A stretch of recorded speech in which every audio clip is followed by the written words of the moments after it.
نیزے اور فولادی تلوار سے حملہ کرتا ہے تو آپ صلی اللہ علیہ وسلم اپنے ساتھیوں کو اس طرح بچاتے ہیں جس طرح جنگل میں چھپا ہوا شیر اپنے بچوں کو بچاتا ہے۔ رسول اللہ صلی اللہ علیہ وسلم نے ان کو ان کی قوم سے ہلکا بگوش ہونے والے لوگوں پر امیر مقرر کیا، چنانچہ وہ ان کے ساتھ بنو ثقیف سے لڑتے اور جب ان کے اونٹ چرنے کے لیے جنگل میں نکلتے تو یہ ان کو لوٹ لیتے اور اس طرح ان پر عرصہ حیات تنگ کر دیتے۔ جبیر بن مطعم رضی اللہ تعالیٰ سے روایت ہے، جب رسول اللہ صلی اللہ علیہ وسلم حنین سے واپس آئے، میں بھی آپ صلی اللہ علیہ وسلم کے ہمراہ تھا۔ راستہ میں بدوؤں نے آپ صلی اللہ علیہ وسلم کو گھیر لیا، وہ آپ صلی اللہ علیہ وسلم سے سوال کرتے تھے کہ ہمیں بھی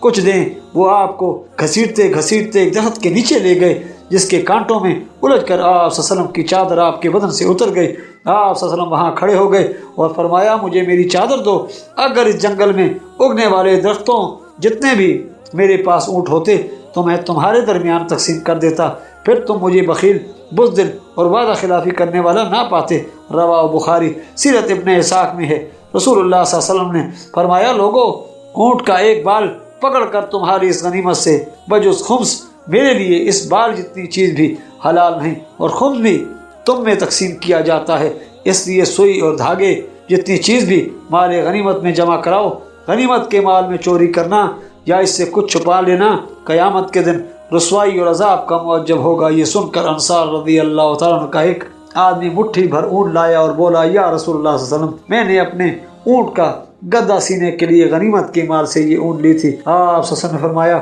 اس میں جو میرا حصہ ہے وہ میں تمہیں دیتا ہوں۔ وہ بولا اگر اس میں اس قدر سختی ہے تو مجھے اس کی حاجت نہیں، پھر اسے غنیمت کے مال میں پھینک دیا۔ غنیمت میں ہر مجاہد کا حصہ ہے۔ ایک روایت میں آیا ہے جب حضرت صلی اللہ علیہ وسلم نے غنیمت تقسیم کرنے کا ارادہ کیا تو زید بن ثابت رضی اللہ تعالیٰ عنہ کو حکم دیا کہ وہ سب لوگوں کو جمع کریں، پھر سب اونٹ اور بکریاں شمار کی گئیں، پھر پیدل آدمی کو 4 اونٹ اور 40 بکریاں اور ہر شاہ سوار کو 12 اونٹ اور 120 بکریاں ملی۔ ابن اسحاق رحمۃ اللہ لکھتے ہیں پھر حضرت صلی اللہ علیہ وسلم جرانہ سے عمرہ کرنے کے لیے مکہ معظمہ تشریف لائے اور اس سے فارغ ہو کر مدینہ منورہ کی طرف مراجعت فرمائی۔ یہ عمرہ آپ صلی اللہ علیہ وسلم نے ماہ ذوالقعدہ میں کیا تھا۔ اسی مہینہ کے آخر یا ذوالحج کے شروع میں آپ صلی اللہ علیہ وسلم مدینہ منورہ میں داخل ہوئے۔ اس سال عربوں نے اپنے رواج کے مطابق حج ادا کیا اور مسلمانوں کو حاکم مکہ عطا بن اسید رضی اللہ تعالیٰ نے حج کرایا۔ ان کو تقریباً 25 سال کی عمر میں آپ صلی اللہ علیہ وسلم نے مکہ معظمہ کا گورنر مقرر فرمایا۔ یہ انتہائی پرہیزگار اور عابد و زاہد نوجوان تھے اور یہ پہلا امیر ہے جس نے اسلام میں مسلمانوں کو حج کرایا۔ ابن حزم لکھتے ہیں اینیہ بن حسن کے سوا سب مؤلفۃ القلوب اسلام میں مخلص ثابت ہوئے۔ اینیہ کا معاملہ مشکوک رہا۔ دوسرے مؤلف القلوب کے مختلف درجے تھے، بہت بہتر اور اسلامی تعلیمات پر صدقے دل سے عمل کرنے والے جیسے حارث بن حشام، سہیل بن عمرو اور حکیم بن حزام بہتر، لیکن ان سے کم مرتبہ جیسے صفوان بن امیہ، عمیر بن وہب، مطیع بن اسود اور معاویہ بن ابی سفیان باقی بھی اچھے تھے اور ان کے متعلق بھی نیک ظن رکھنا ضروری ہے۔ فتح مکہ کے دن یا اس کے بعد مذکورہ بالا عمائدین کے ہم پایا دوسرے شرفاء بھی ہلکا بگوش اسلام ہوئے۔ آپ صلی اللہ علیہ وسلم نے ان کو اسلام میں مخلص سمجھا لیکن دوسروں کی طرح ان کو غنیمت میں سے کچھ نہیں دیا۔ ان میں اکرمہ بن ابی جہل، عطا بن اسید اور جبیر بن مطعم خاص طور پر قابل ذکر ہیں رضی اللہ عنہم اجمعین۔ حضرت صلی اللہ علیہ وسلم فتح مکہ، جنگ حنین اور جنگ طائف کے سلسلہ میں 2 مہینے اور 16 دن مدینہ منورہ سے غائب